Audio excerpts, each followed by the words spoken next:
Olá, pessoal, sejam bem-vindos a mais um episódio do Linguística Funcional Integra, um projeto do Grupo de Estudos em Funcionalismo.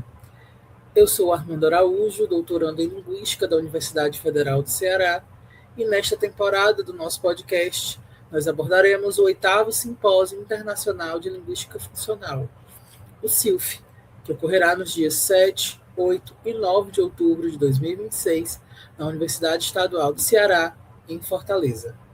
Para o episódio de hoje, nós recebemos o professor Dr. Sidney da Silva Facundes, que possui graduação em Língua Portuguesa e Literatura pela Universidade Federal do Pará, mestrado em Linguística pela University of Oregon e também doutorado em Linguística pela State University of New York at Buffalo. Atualmente, nosso convidado é professor adjunto da Universidade Federal do Pará e tem experiência na área de linguística com ênfase em descrição, análise e documentação de línguas indígenas amazônicas, atuando principalmente nos seguintes temas: Apurinã, Aruac, Palmari, línguas indígenas e Aruá. Professor, seja bem-vindo ao Linguística Funcional Integra. É um prazer poder recebê-lo nesse episódio.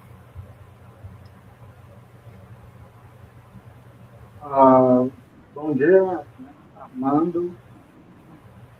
Eu agradeço pela oportunidade de poder estar aqui e compartilhar com vocês algumas informações sobre a minha experiência na área de pesquisa.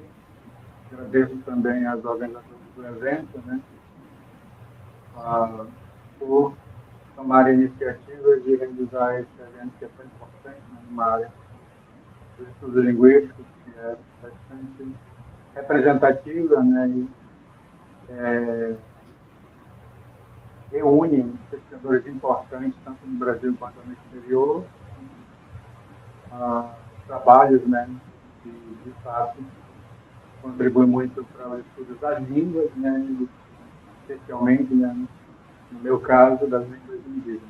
Muito obrigado pela oportunidade de estar aqui e poder conversar com vocês. Nós que agradecemos a sua presença, professor. Então, vamos à entrevista. A nossa primeira pergunta, professor, aborda esse seu conhecimento sobre as línguas indígenas, seu trabalho, seu estudo. Então, como você resumiria o estado da arte do conhecimento atual sobre as línguas indígenas da Amazônia brasileira? Pois bem, a linguística enquanto ciência é uma área relativamente nova, quando comparada a outras áreas dos estudos científicos, e especificamente o estudo que eu faço, que é sobre línguas indígenas, é mais recente ainda. Então, são algumas décadas apenas de estudos nessa área, e da década de 60, 70, até o momento, nós percebemos uma grande evolução das pesquisas nessa área. O nosso conhecimento é muito mais aprofundado hoje do que era algumas décadas atrás. Então, nós sabemos quantas línguas há no país, nós sabemos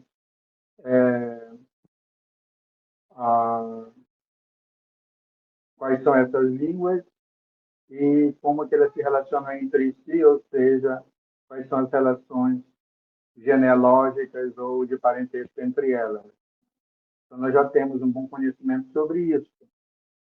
Nós temos praticamente uma boa ideia sobre quantos grupos genealógicos existem, como que eles se organizam internamente, embora essa última parte ainda necessite de muito mais pesquisa. E temos algum grau de descrição do funcionamento dessas línguas, tanto em termos do domínio dos sons, da fonética e da fonologia, quanto do domínio da gramática. Então, nós já temos muitas gramáticas, muitas definições do inventário fonológico das línguas, temos já alguns dicionários, né? E o que temos pouco ainda são coletâneas de texto, né? Então, inevitavelmente, né, uma das áreas que carece mais estudo, mais pesquisa, é exatamente essa área do texto do discurso, porque é uma área que você não pode investigar de maneira aprofundada sem um conhecimento bastante sistemático e aprofundado sobre os demais domínios, né? Ou seja, da morfologia e da sintaxe. Então, essa é uma área que ainda precisa de muito mais pesquisa. E eu diria também que, assim como lá, digamos, no topo, né, dos domínios, que é o domínio do texto, do discurso, no domínio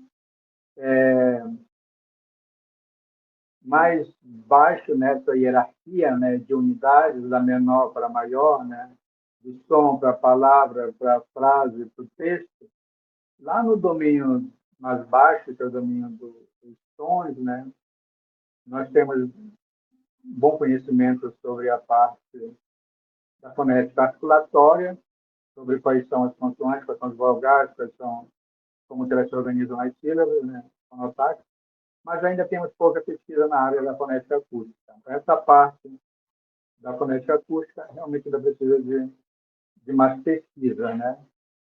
Então, como que nós temos, né? É possível já começar a avançar mais nessas duas áreas, tanto na parte da fonética acústica quanto na parte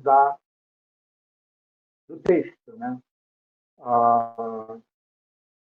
Então, eu acho que isso resume basicamente, né, aquilo que a gente sabe sobre essas línguas, né? E tem algumas outras áreas que talvez eu possa comentar mais dependendo das próximas perguntas. Perfeito, professor. Vamos então para a nossa segunda pergunta, né? O senhor falou, né, sobre esses estudos, mas quais são os principais desafios no estudo das línguas indígenas no contexto amazônico? Pois o principal desafio, né, hoje, eu diria que é em relação ao apoio, ao fomento a essas pesquisas.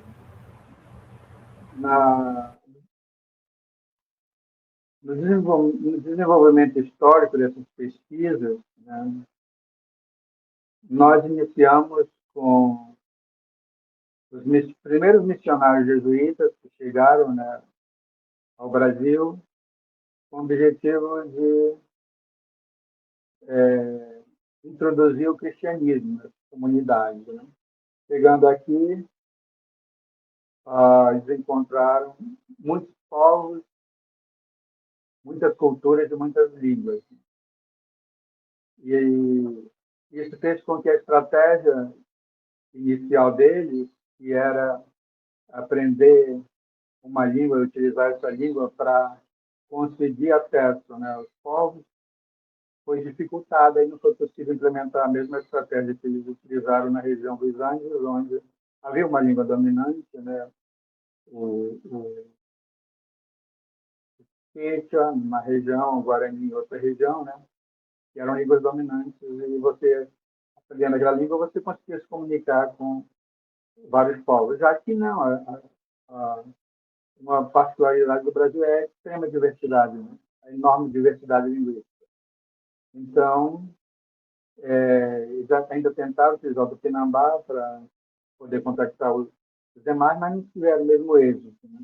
E nessa tentativa eles produziram alguns primeiros estudos. Só que na época eles tinham muito influência, né, da tradição europeia, que tinha com o modelo latino, e tentavam aplicar o modelo do funcionamento do latim a essas línguas. Então as primeiras descrições foram assim, né?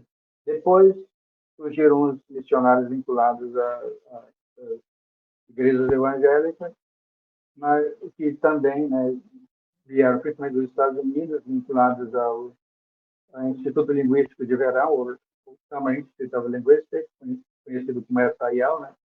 Hoje conhecido como Sociedade Linguística Internacional, que adentraram, né, várias comunidades, aprenderam a língua e produziram alguns materiais. Só que esses materiais eles tinham objetivos religiosos, não objetivos acadêmicos. Então, muito pouco foi produzido, né, que contribuísse para o conhecimento da língua. E demorou muito tempo até que, finalmente, as instituições brasileiras começassem a formar pesquisadores brasileiros, e foi isso que propiciou o desenvolvimento maior. Então, a maior parte dos trabalhos, né, assim, de descrição e documentação dessas línguas é feita por pesquisadores brasileiros formados em instituições brasileiras. Mas o desafio ainda é muito grande. Nós temos ainda poucos especialistas, né, na área capazes de desenvolver esse trabalho, e temos pouco apoio, né, institucional, né, de maneira que pessoas possam se deslocar para as comunidades e fazer esse trabalho. Então, esse talvez seja o grande desafio hoje. A gente já tem, né, um certo número de linguistas formados fazendo esse trabalho, mas esse número é pequeno. E o desafio maior ainda hoje, com certeza, né, no momento que a gente vive, é de incorporar, né, os próprios indígenas nesse trabalho, formar pesquisadores indígenas para que eles deem continuidade a isso. Isso ainda está no seu início, né, bastante embrionário, e é somente isso que provavelmente vai, de fato, fazer uma grande diferença, né? Então, a incorporação dos pesquisadores indígenas à pesquisa acadêmica é um dos desafios, e ainda mais que isso, ou maior que ele, e esse desafio é utilizar esse conhecimento para fortalecer essas línguas, né, e evitar que elas desapareçam. Né? Então, temos diferentes escalas de desafio, né, esse último, né, que é utilizar os estudos, a pesquisa, o conhecimento linguístico para fortalecer, de modo a não apenas documentar, descrever, né, e analisar essas línguas, mas utilizar esse conhecimento para criar condições, né, criar recursos para que elas continuem sendo usadas, né, sejam valorizadas e continuem sendo usadas. Então, na escala de desafio, eu diria que esse último é o maior deles. Certo, bom, espero que esses desafios aos poucos sejam superados, né, e essas pesquisas possam avançar ainda mais. Né? Então, prosseguindo com a nossa entrevista, como a abordagem funcionalista tem contribuído para o avanço nos estudos de línguas indígenas amazônicas, professor? Pois é, o que distingue de abordagem funcionalista, né, de outras abordagens, ou principalmente uma abordagem formalista ou que tenha como objetivo, né, produzir um modelo de gramática centrada na sua sintaxe, né, que é o que as gramáticas formais não funcionalistas tendem a fazer. O grande diferencial do funcionalismo é que a língua é concebida como um objeto, né, um recurso, uma faculdade humana que se desenvolveu a partir de outras faculdades já existentes, principalmente para prestar, comunicar, transmitir ideias, basicamente. Então, como o nome sugere, né, a língua é concebida como tendo como sua característica, né, propriedade principal, objetivo principal, a comunicação, né, entre indivíduos. E isso faz com que seja necessário estudar a língua em toda a sua complexidade, ou seja, não basta estudar os aspectos formais, né? Ah, dos sons, como eles se combinam, das morfemas, como eles se combinam nas palavras, dos sintagmas, como eles se combinam nas frases. Mas é necessário levar em consideração, né, também o que é que cada forma linguística comunica, né? O que ela expressa, qual é o seu significado e como que ele é usado, né? Então, nós precisamos levar em consideração a semântica na gramática, né? E a pragmática, né? Não apenas isso, também os elementos não linguísticos que interferem na comunicação, os elementos sociolinguísticos, e aí temos que levar em consideração a variação, né? E no estudo mesmo da fonologia, nós partimos, né, do som, né, que vai ser usado, né, para exercer certas funções, né, nas sílabas e assim por diante. Então, essa interação, né, entre semântica, a fonologia e a fonética, a gramática e a semântica, a gramática e os seus usos, né, e as intenções comunicativas e como que esses usos podem variar de um indivíduo para o outro, isso nos força a levar em consideração elementos além da língua, né? E nos força a estudar, né, um conjunto de fatores que não seria estudado normalmente no estudo estritamente formal. Então, com isso, uma abordagem funcionalista acaba contribuindo de forma bastante representativa para o conhecimento não apenas da língua como um sistema mais ou menos autônomo de comunicação, mas da língua e seus contextos de uso, e suas comunidades e os elementos culturais e sociais, né, associados a ela, e assim por diante. Então, essa perspectiva funcionalista acaba levando, né, o linguista a linguista a estudar, né, no caso, as línguas indígenas no contexto das culturas, da sociedade, da história do povo e assim por diante. E é dessa forma que a abordagem funcionalista tem contribuído, né, de maneira diferenciada para os estudos sobre as línguas indígenas no contexto da Amazônia. Perfeito. E seguindo então, há algum aspecto particular das línguas amazônicas que levou a revisões importantes na teoria linguística, professor? Sem dúvida, e já há bastante tempo, né? Eu sempre conto a história. A primeira vez que eu estive nos Estados Unidos, eu fui para fazer o curso da Escola Linguística de Verão da Sociedade Norte-Americana de Linguística, e eu fui fazer um dos cursos que eu fiz foi sobre fonética, né, com um linguista bem jovem na época, né, hoje muito conhecido, chamado Bruce Hayes, né? E ele, na época, estava apresentando a sua teoria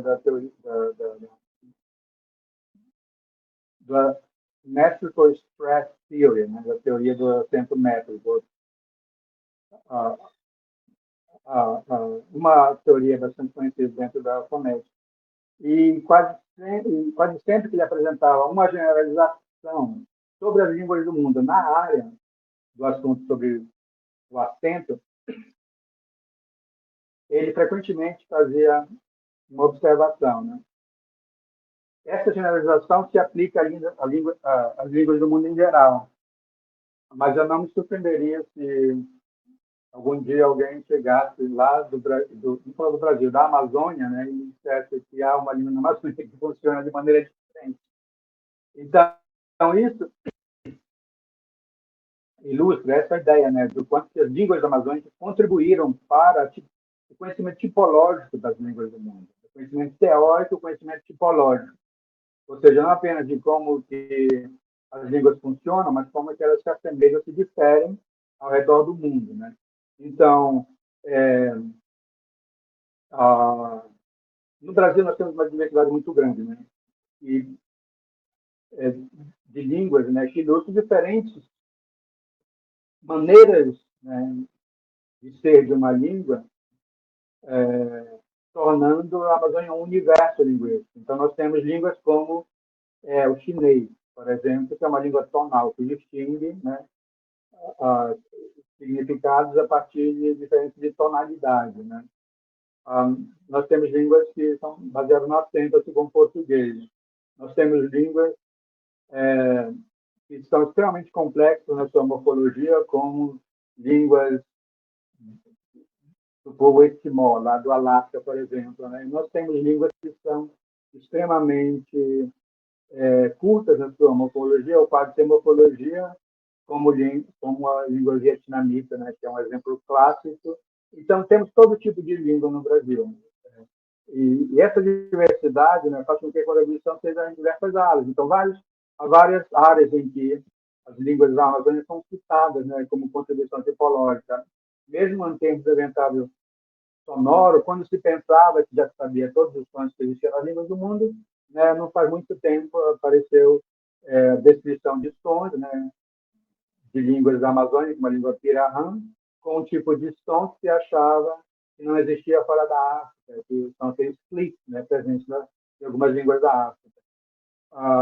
Outros fenômenos da sintaxe também, né, que funcionava de uma forma, né, um exemplo é o fenômeno da irrigatividade, né, que é a maneira como as relações gramaticais estão marcadas, não são de sujeito ou objeto estão marcadas nas diferentes línguas, e até que ponto isso se relaciona com a semântica, né, ou um outro aspecto da língua. Então, há contribuição também nessa área. Uma outra área importante é a área dos classificadores nominais, né? Antes de fazer uma divisão entre marcadores de gênero ou de classe gramatical, como o português, que marca nome como masculino ou feminino. Algumas outras línguas podem estender para masculino, feminino, animado, não animado e assim por diante.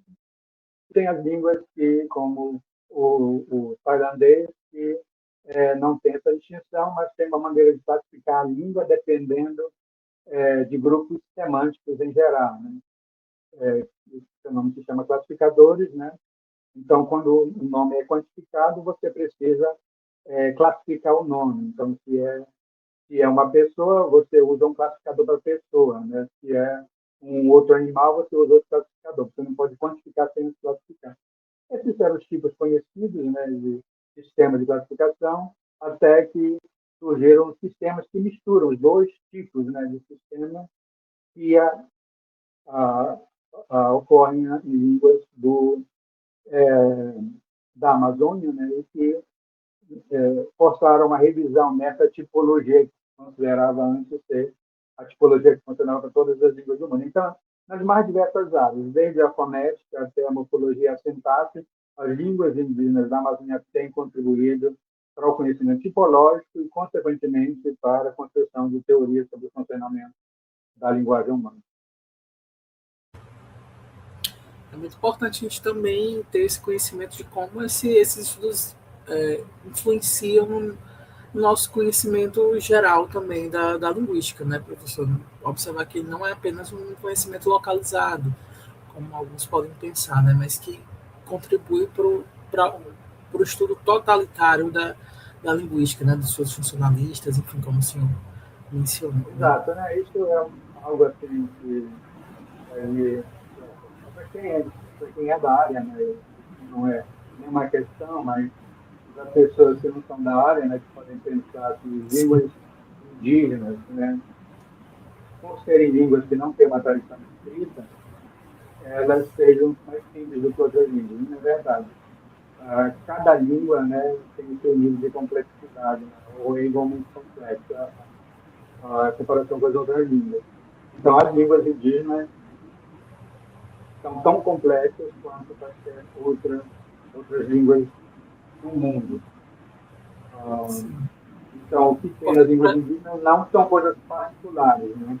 São maneiras de funcionamento, né, de línguas, e alguns podem ser mais específicos, mas que também ocorrem em outras línguas, em outras regiões do mundo. Sim, importante desmistificar essa parte, né, professor? E seguindo então para a nossa última pergunta, quais aspectos ou domínios dessas línguas ainda carecem de pesquisa e que, portanto, deveriam ser priorizados em estudos futuros? O senhor mencionou rapidamente já, né? Mas gostaria de voltar nessa pergunta para que a gente pudesse saber, né? O que é que ainda precisamos avançar, né, nesses Eu estudos. destacaria três áreas assim, que realmente elas necessitam de mais pesquisa. E eu falo exatamente como alguém que vem daquela escola antiga, né, que antes estudava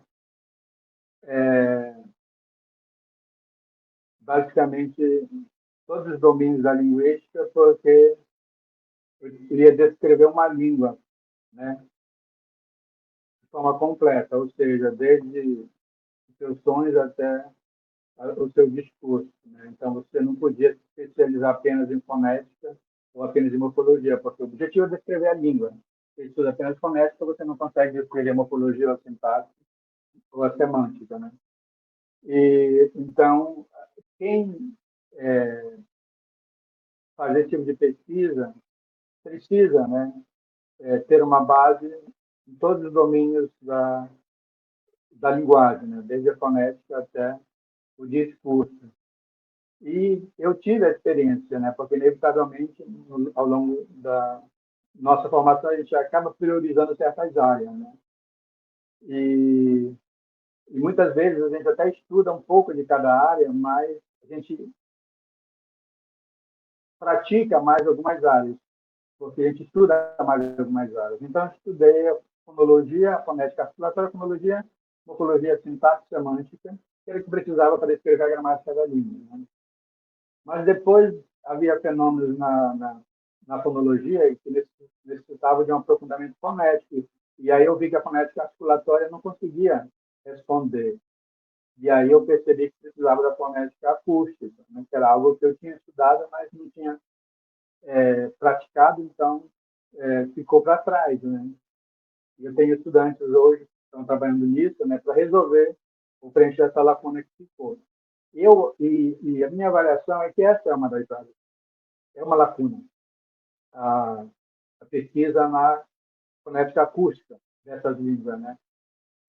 Porque algumas mais, outras menos, né, apresentam fenômenos que exigem um estudo acústico para serem compreendidos, né? E há poucos especialistas nessa área. Toda língua tem seus correlatos acústicos que devem ser estudados, né? Mas algumas línguas você não consegue avançar na fonologia se você não tiver uma compreensão de alguns correlatos acústicos dos sons, né? Então, essa é uma área que eu avalio que necessita de mais pesquisa, né? E a outra que eu já mencionei, eu vou falar de três áreas, a outra que eu já mencionei é o texto, a análise de texto, ou seja, o domínio além da frase. Né? Isso é fundamental e somente quando a gente chega nesse domínio que a gente consegue entender certos usos da língua que a gente não conseguiu entender estudando apenas a gramática da língua. Né? Então, estudando o uso discursivo, as intenções comunicativas, ou seja, a pragmática, a gente consegue um avanço muito maior. Então, essa é uma área também que eu avalio que precisa de mais pesquisa, naturalmente, né, porque é aquela área que você não consegue estudar de maneira aprofundada sem que antes outros domínios tenham sido estudados. Né? Eu falei que ia citar três, né, mas eu menti, eu vou citar quatro, porque tem um aqui, que é a variação, que também é muito importante, o estudo da variação, ou seja, a pesquisa sociolinguística sobre línguas indígenas. Esse também tem muito pouco, quase nada. Né? Então, você tem descrições, em geral, baseadas em uma variedade da língua e um dialeto. Mas você não descreve os demais dialetos, porque você não estuda a variação, que já é suficientemente complexo descrever de maneira aprofundada um dialeto. E, às vezes, você não consegue sair de um dialeto. Mas é necessário também descrever a variação, né? Tanto variação de ordem geográfica quanto variação de outras ordens, né? Outros fatores sociais, como sexo ou gênero, né? E assim por diante. E por último, né? Então, eu já falei três, né? A acústica, a fonética acústica, a, a, o, o texto, Texto. né? O discurso, a variação e, por último, é a parte histórica também. Uma lacuna que nós temos hoje na pesquisa do conhecimento sobre as línguas é sobre como que, dentro de cada família linguística, cada grupo genealógico, as línguas se relacionam entre si, ou seja, a classificação interna desses grupos. Nós sabemos que nós temos dois grandes, nós temos 4 grandes grupos genealógicos no Brasil, né? Isso é uma diversidade enorme, porque toda a Europa tem apenas uma. Na Europa, todas as línguas tiveram origem no próximo europeu. Na Amazônia, no Brasil, né, há pelo menos 4 grandes grupos: Tupi, Macro-G, Aruac e Caribe. Isso para falar dos maiores, aí tem vários grupos menores. Ou seja, todos são grupos que, até onde se sabe, eles têm toda uma história, cada um tem a sua história, e não há uma relação entre eles. E, portanto, eles são grupos genealógicos que derivaram subgrupos e línguas distintas de maneira independente. E entre eles não há nenhuma relação entre eles, né? Então, mas nós sabemos quais são. Esse conhecimento a gente já tem. Quais são esses grandes grupos? A lacuna está em como que eles são organizados internamente, ou seja, a classificação interna. Esse é um conhecimento ainda que requer. Nós temos um conhecimento razoável sobre o Tupi, algum conhecimento sobre Macro-G,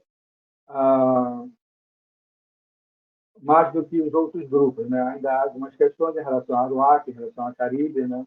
E outros grupos que são independentes. Então, o estudo sobre a classificação interna, ou relações internas de parentesco dentro de cada família linguística, dentro de cada grupo genealógico, também é uma área que precisa de mais pesquisa. E também é uma área que, para você fazer, você precisa ter as outras informações.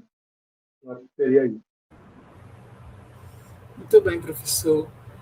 Agradeço mais uma vez a sua participação, né? Nós podemos conhecer muito mais sobre esses estudos.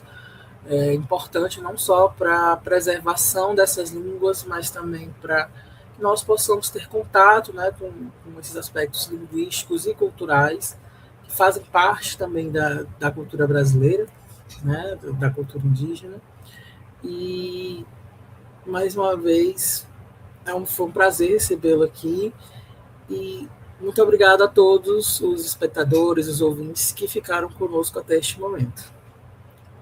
Espero todos vocês no próximo episódio do Linguística Funcional Integra. Obrigado.